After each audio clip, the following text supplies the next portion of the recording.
Howdy, welcome back to the top 10 albums of October 2024, Halloween Sound. Tonight, we are kicking off the top 5 with The Heart Goes to Heaven, The Head Goes to Hell by That Handsome Devil, released in 2011. Shout out to Che for the recommendation. I asked a while ago on my Instagram for any unnerving albums in regarding to October, and this was one of them, and I gotta say, this album is all that and then some. Let's not keep y'all waiting with anticipation and just get into it. This is The Heart Goes to Heaven, The Head Goes to Hell. Starting with our opener, Adapt. This is really such a gloomy way to start off a record, I must say. Well, it starts that way, but that all changes whenever the drums kick in. As you can tell, everything is slow, everything is just all sad, and then whenever the drums pick up the pace like that and then the vocals follow suit, I'm all about that shit. One lyric that always sticks out to me is this one, "Don't lecture me about destiny." It's not just the words being said, but it's also about the delivery.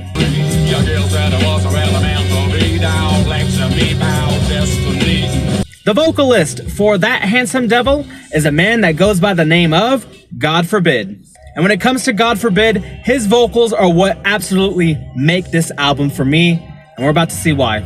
This man pours his entire heart and soul onto this record, or should I say his entire heart and head.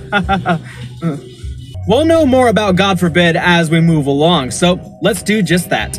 After Adapt, you have Becky's Got a New Car, and I sincerely apologize if that's your favorite That Handsome Devil song, but I'm not a fan. What I am a fan of, though, is the next track, Twist the Knife. When it comes to Twist the Knife, I'm not too entirely sure that this is a love song. I mean, on one hand, we're being told that it's over, it's through, but then he's saying that I just go crazy when I'm not with you. Talk about your mixed signals, dude. You gotta make up your mind. And then lyrics are just so unique whenever it comes to this song. God Forbid is the only person I know that can fit Cake Hole into a song and make it work. Had the chance to shut your cake hole. During the chorus, you have these great backup vocals that are following him whenever he's saying, "It's over, we're through." Say it's over. It's over. This time we're through. There's a lot of stuff that's contrasting whenever it comes to this album, because at first you're just like put on edge, but then they do stuff like that and you just can't help but have fun with it. Hell yeah, Twist the Knife. Whether or not it's an actual love song, doesn't matter. It kicks ass. After Twist the Knife, you have the You and I in Suicide. So whenever Che was recommending this album, the first song that they showed me was this track. And this was a while back, a long while back, but I am going to try and paraphrase what they told me about this song.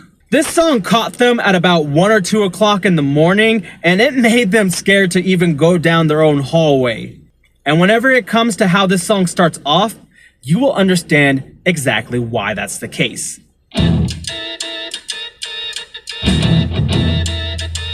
But as scary as that sounds, I can't get enough of it. I don't know if it's the rhythm, that how it starts, that ba ba ba ba ba ba, just everything starting together like that.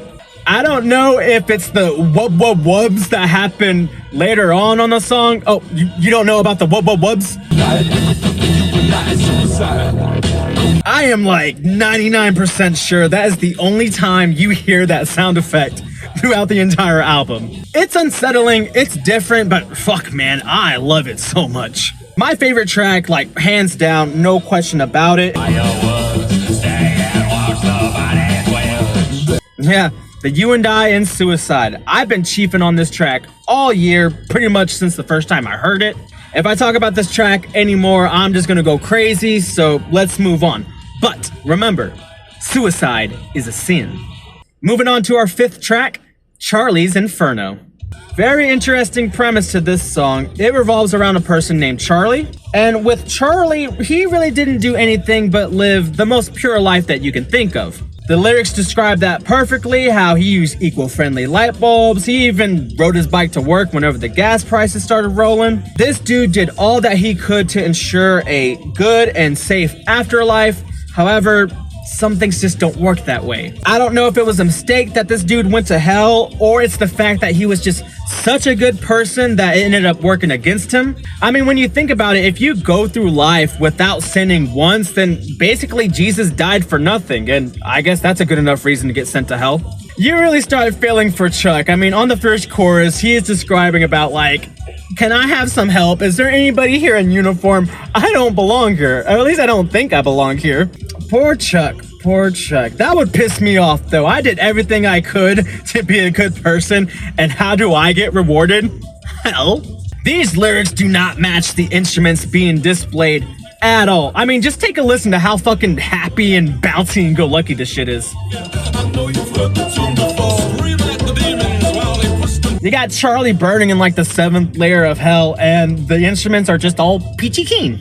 After that, you have Kamikaze, a track that I'm not in love with 100%, but it has a chorus that has no business being that catchy. Loving Paradise has some great organ work. You actually have some great organ work going throughout the album. Most of the times it's tucked into the background nicely, but with tracks like this, it really has its chance to shine. After Loving Paradise, you have One More Try, a slower tune that still manages that unnerving feel. Matter of fact, since the tempo is slowed down, I'd say that it achieves that feel even more so. And then after that, you have Buyer's Remorse. Once again, the organ shines with this track. It's the part in the middle that really does it in for me. I love that layering too when it comes to the organ, because on top you have that broken up rhythm that you hear primarily, but in the background you hear that very chilling organ chord playing. It's subtle, but it's there, and man, that part just gets me every time. After Buyer's Remorse, you have Bored, which is followed by My Pen is a Shiv. And then after that, you have Inside You. These tracks weren't really the ones that kept on bringing me back, but they're not bad. And finally, we have our closer, The Party's Dead. Whenever it comes to the theme for this closer, it really is up for interpretation. I've read somewhere that it's about somebody who drank too much and killed all the guests at their party. But when it comes to the lyrics, especially the first 2 lines that we hear, which is, it only happens when she drinks, but she's been drinking a lot, that always gives me the mental image of domestic violence. I don't know if that's just personal stuff that I went through or that was the intention, but that's the whole point about music, right? You can take it in different ways. And the worst part about this song is that it definitely carries a dark overtone, but there are certain chords that are paired with the background vocals that really give you this light at the end of the tunnel type feel. You see, it's very dark, but then they hit shit like this. Man, I really don't know how to feel about this one. Like, I know I like it for sure, but I'm just kind of like afraid to like it. It's weird. Whenever I hear the back and forth like that, the only thing that goes through my mind is just being in a situation that you hope is going to get better, but it never does. And with situations like that, the worst thing that you can give somebody is hope. And as the song drifts off, so does the record. And that was The Heart Goes to Heaven, The Head Goes to Hell. A 13-song long album with a 47-minute runtime. In conclusion, there are just so many aspects about this album that I love, whether it was the gloomy vibe or its sarcastic demise. You really have no choice but to get into it, and whenever it comes to God Forbid's performance, he really doesn't help in that regard. It's just an infectious personality that you constantly want to hear more of. But if you don't get shit else from this album, the one thing that I can guarantee is that you won't hear anything like this anytime soon. And so when it comes to the terror scale, I'm gonna have to give this one a 6 as well. Not just for how some of the songs sound, but the lyrical content as well. There are a lot of dark themes whenever it comes to this record. So with that being said, this is just one of those albums that you may not want to listen to late at night. Next time, we will be talking about number 4. And I only have one question. Anybody got any pop? We'll see you then. Stay tuned.